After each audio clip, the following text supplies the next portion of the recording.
Hloni Theko is Managing Director of Tunes Technologies. Thank you very much for joining us. Thank you so much, Colin, for having me. Yeah, well, Samsung is a very big world cellular manufacturer, and you know, many people have been saying that the integrity of this company is going to be really dented by this new development.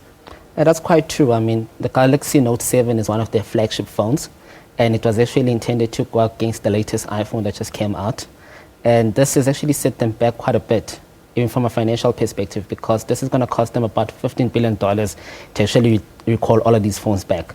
And more importantly, the reputational risk that's actually, the reputational damage that's happened in this instance, is actually going to give them quite a long time to recover from.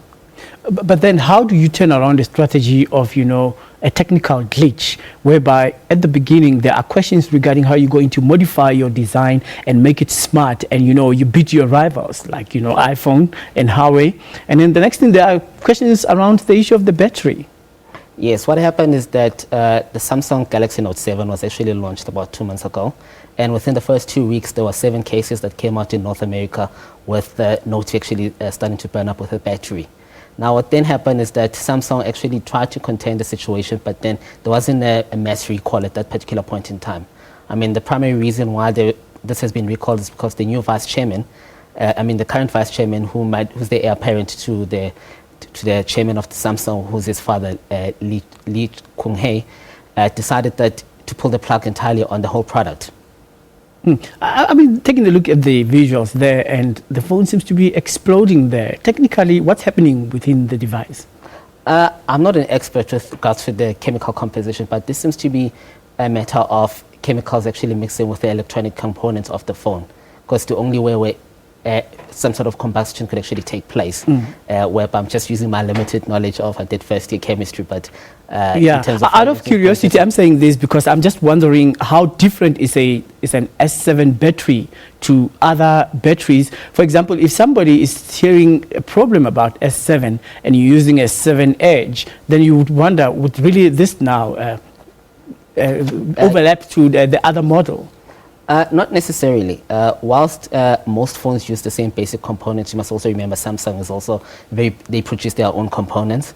What happens because of how internally the components are actually fitted within a smart set, how they sit actually impacts on how they actually pretty much interact with each other, and more importantly, the chemical composition that can lead to combustion, as you've seen with the 7 Note models. So in South Africa, should the consumers panic?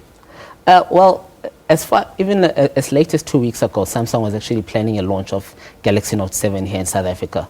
But then with this mass recall that's actually happened, it's affecting everybody globally. It would mean whatever launch plans that have already taken place or what were going to take place will probably be scrapped, and the Note will not be available to this country. Right. Now, before you go, let me just pick your brains on the issue of profit warning. You were talking about the financials of Samsung, that they're going to be really hit hard in billions of dollars in this. And even this morning, we heard that even Ericsson was going to really have a very serious cash shortfall of more than 97%, with their shares going down by 17% this year. What do you make out of this, given that Samsung has been ahead and Ericsson had been left behind in as far as adapting to new changes and technology?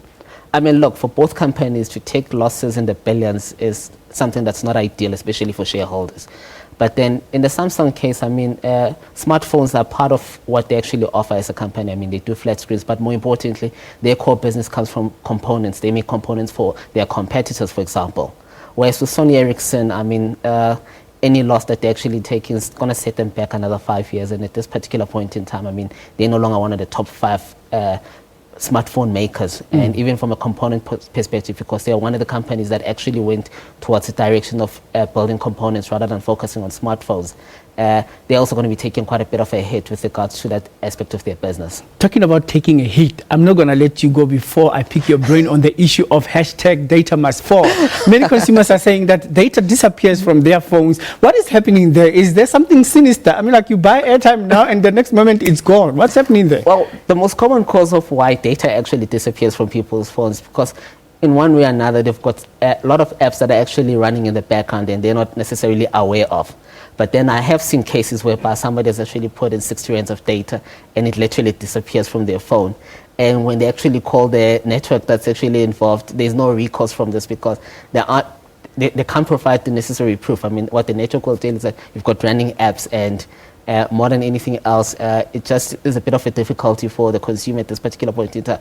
I think we actually need to have a lot of education workshops whereby the networks really educate the consumer on how to switch off all the apps in their phone, so that this particular issue is put to bed once and for all. Well, if I were the manufacturer, I would educate other manufacturers to let the apps switch off automatically when they are not operational. Well, that may be, but then I guess the business opportunity can actually venture into Holland. That is the snag. All right, thank you very much. That's Hloni Theko, who is the Managing Director of Pre-Tunes Technologies, talking to us about the issue of the problems regarding S7 Samsung and the hashtag data must fall issue right here on News Today. Moving on to other issues now.